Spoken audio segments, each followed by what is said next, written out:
Hello friends, welcome my YouTube channel.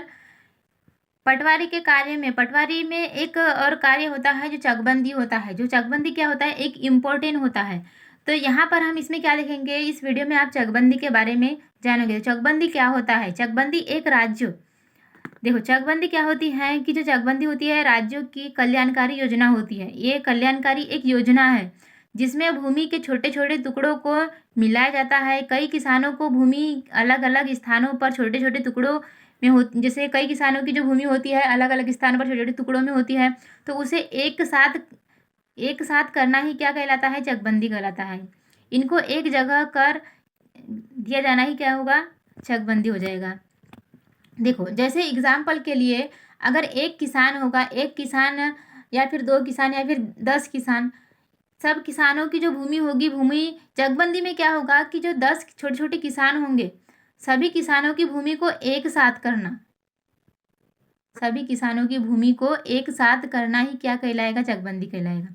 जैसे छोटे छोटे किसान हैं, किसी किसान के पास में 2 एकड़ ज़मीन है, किसी के पास 1 एकड़ ज़मीन है, किसी के पास में 50 डिसमिल है, तो इन सब जमीनों को एक साथ करना ही चकबंदी कहलाता है।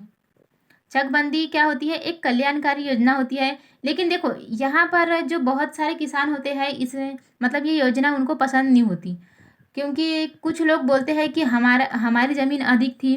इसमें क्या होगा कि कोई बोलेगा कि मेरी जो क्या बोलेंगे उसको, जो मेरी ज़मीन थी वो बहुत अधिक उपजाऊ थी और उनकी ज़मीन उपजाऊ नहीं थी। इसमें क्या होगी, जो फसल होगी तो फसल आने पर इसमें विवाद उत्पन्न भी हो सकता है। इसीलिए चकबंदी एक तरह से एक क्या बोलेंगे कि अच्छी नहीं भी है योजना, और एक बोलेंगे कि अच्छी है, अच्छी भी है।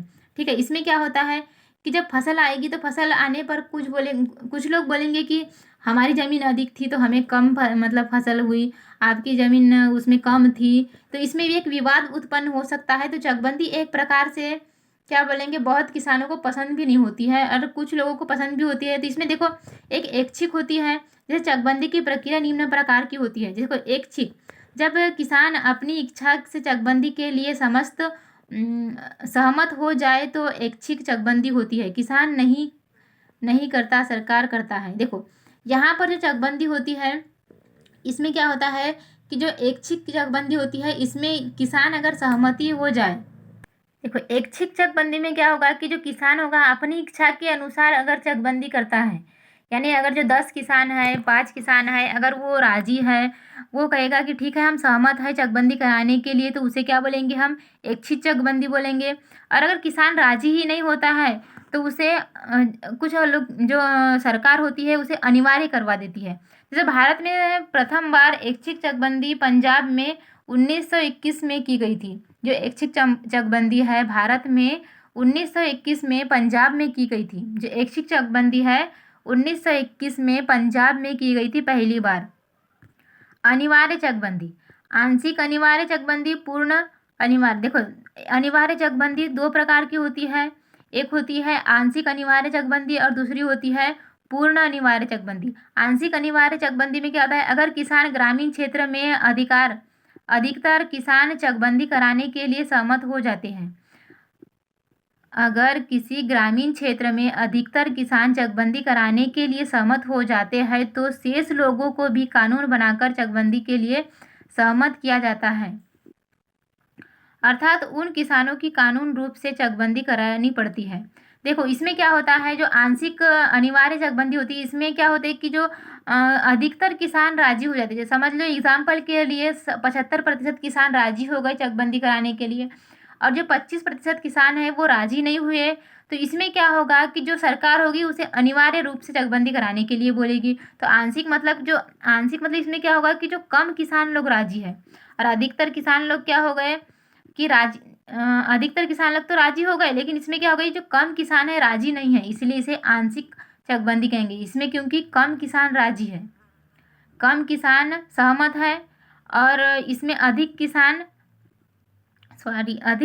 सहमत है और कम किसान सहमत नहीं है। तो कम किसान सहमत नहीं है इसलिए आंशिक अनिवार्य चकबंदी कहलाएगी। जिसमें कम किसान सहमत नहीं है इसलिए इसमें आंशिक, क्योंकि इसमें देखो जो किसान सहमत नहीं है उसे भी सरकार कानून के रूप में चकबंदी कराएगी, मतलब अनिवार्य रूप से कराएगी। सहमत नहीं होंगे फिर भी अनिवार्य रूप से इसे कानूनी रूप से चकबंदी करवानी पड़ेगी। इस प्रकार का कानून सर्वप्रथम मध्य प्रांत में बना था पार्ट ए में सन 1923 में। इस प्रकार का कानून सर्वप्रथम मध्य प्रांत में बना था पार्ट ए में सन 1923 में। इसके बाद पंजाब में 1936 में बनाया गया था। पूर्ण अनिवार्य चकबंदी। जब सरकार के द्वारा कानून बना दिया जाता है तो सभी किसानों को इस कानून पर पालन करना अनिवार्य होता है। इसमें देखो क्या होता है कि जो अगर सरकार ने अगर ये चाह लिया कि चकबंदी करवाना ही है तो कोई किसान मतलब अगर पूरे किसान राजी नहीं है फिर भी कानूनी तौर पर उन्हें चकबंदी करवाना पड़ेगा। सभी किसानों को इस कानून का पालन करना अनिवार्य हो जाता है। मतलब पूर्ण सभी लोगों को इसका जो पालन करना अनिवार्य हो जाता है। पूर्ण अनिवार्यता चकबंदी कहलाती है। यानी किसान अपनी इच्छा से मना नहीं कर सकता। इसमें किसान अपनी इच्छा से मना नहीं कर सकता। जो कानून ने कह दिया वो कानून के अनुसार होगा ही, तो इसे पूर्ण अनिवार्य चकबंदी कहा जाता है। अगर किसान अगर राजी नहीं है तो उनके राजी होने या फिर सहमति देने या फिर नहीं देने से सरकार को कोई फर्क नहीं पड़ता है। इसमें क्या होगा कि सरकार अगर जैसा चाहेगा वैसा होगा। ऐसे कानून सर्वप्रथम पंजाब में बनाया गया था। देखो ये भी कानून पंजाब में ही बनाया गया था 1948 में। चकबंदी विभाग, इसके मुख्य अधिकारी को चकबंदी आयुक्त कहा जाता है। देखो चकबंदी विभाग के जो मुख्य अधिकारी होते हैं, चकबंदी विभाग के जो मुख्य अधिकारी होते हैं उसे चकबंदी आयुक्त कहा जाता है। चकबंदी करने के लिए राज्य की समस्त भूमि को अलग अलग भागों में बांट लिया जाता है। देखो अगर सरकार को चकबंदी करना है, अगर सरकार चकबंदी करना चाहती है तो वो राज्य के समस्त भूमि को अलग अलग भागों में बांट लेगी। इसे ही कटक कहते हैं। प्रत्येक कटक में एक चकबंदी समिति गठित की जाती है जिसमें कम से कम 5 सदस्य अधिकतम और 11 सदस्य होते हैं। 5 सदस्य, कम से कम 5 और अधिक से अधिक 11 सदस्य होते हैं। इसमें क्या होगा कि जो प्रत्येक कटक में एक चकबंदी समिति गठित होती है, प्रत्येक कटक में एक समिति गठित की जाती है जिसमें कम से कम 5 सदस्य और अधिक से अधिक 11 सदस्य होते हैं।